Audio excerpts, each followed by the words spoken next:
Hello everyone, I am Zerg's Lord Sentinel, and welcome back to Century of Economy. Picking up where we left off, the English sink the Mort d'Arbor in Doombox Flotilla, while damaging the Calyptra submarine. With an extra action, the Grand Temple sinks the Calyptra. The Ranger finally falls to the guns of the dauntless Wycliffe and Juggernaut. As the Cursed had hoped, the Spanish sink the Hades realm, taking all of the UTs with her. The Santissima eliminated Terrox, but his Eternals simply sent him back to the cursed home island. Now the Santissima stands alone against the gathered fiends, with only the Diablo to back her up. With the Aushon on the surface, the Santissima tore into her, eliminating 7 of her masts, with help from the Diablo flotilla. The Spanish privateers sink the Windjammer. The pirates went on a mega launch, dipping into the privateer factions a little. The Virtuous Wind, with captain and helmsman, the Sea Tiger, also with captain and helmsman, the Sea Serpent, with captain and helmsman, the Sea Lion, with captain and helmsman, the Typhoon, with a captain, helmsman, cannoneer, and musketeer, the Draconum, with a captain, helmsman, and cannoneer, the Selkie, with a captain, helmsman, and musketeer, the Fancy, with a captain and helmsman, the Lightning, with a helmsman, the Venture, with a captain, and the Calcas. The Santissima is triple-teamed and taken down to 2 masts, while the Diablo has lost her flag.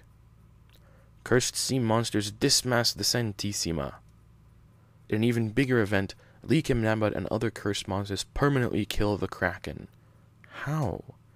Salem the Witch Queen gives every sea monster in play the fear keyword, and with 6 or 7 monsters around the Kraken, enough succeeded in nullifying her Eternal and other abilities, which allowed the other monsters to gang up on her and kill her. The pirates were furious, and immediately began making plans for revenge. With extra actions, the Cursed sink the Santissima Trinidad. With that, the Second Spanish Crusade is officially over, and every ship that took part has been sunk. Spain now has only 2 5-mast ships to their name, and 1 is a hired mercenary. The Sea Devil opens fire on the Talon, crippling her. Perhaps the alliance between the English and the Cursed is coming to an end? In other news, the Pearl has docked home for the Americans, and he cashed in the hidden trove. Realizing that their continued conflict with the English will not be profitable, the pirate home island raiders and other ships have begun to retreat back into the whirlpools from whence they came. The Cursed also dip into the privateer factions and launch a bevy of turtle ships and the Grand Dynasty. The Skipping Stone is moved into a Sargasso Sea, while the Celtic Fury begins to repair, and the Harbinger from Return of Davy Jones is fully repaired. With the last pirates fleeing through the whirlpool, the English set about trying to rebuild from the pirate attack. The newly launched Victoria sets her sights on the last few pirate ships, intent on either sinking them or chasing them away.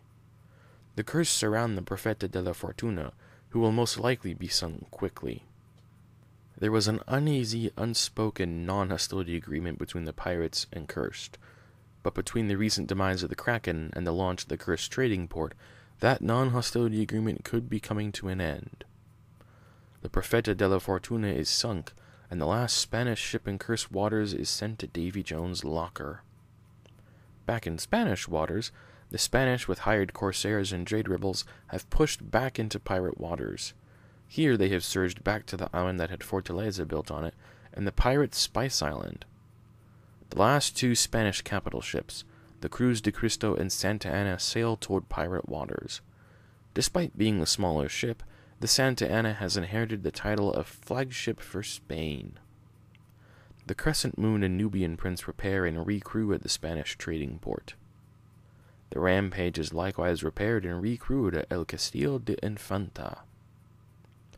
The pirates launched the Grand Mountain and Xinwang Shoal from Fiends of the Blood Islands, proxied by the Grand Wind, and with her linked crew, Emperor Shan Ra. The pirates also dip into custom pieces and launch the Huntsman, Branwen, and Midnight Sun, all from Fiends of the Blood Islands. Also launched are Misfortune's Keep, with linked crew Navarre, a helmsman, musketeer, and cannoneer. The Atlantis, with linked crew Empress Kida, a helmsman and cannoneer. And finally the Nautilus, with Christian Fior, a helmsman and a captain. The Americans also launch putting the Stevens, Atlanta, and others into the water at their home island. The Atlanta and Stevens have already drawn a bead on English ships they feel are too close. The Americans are back. The tense calm before a storm. The cursed sea monsters have made a defensive line against the pirates, and the pirates are slowly increasing the number of ships around their port.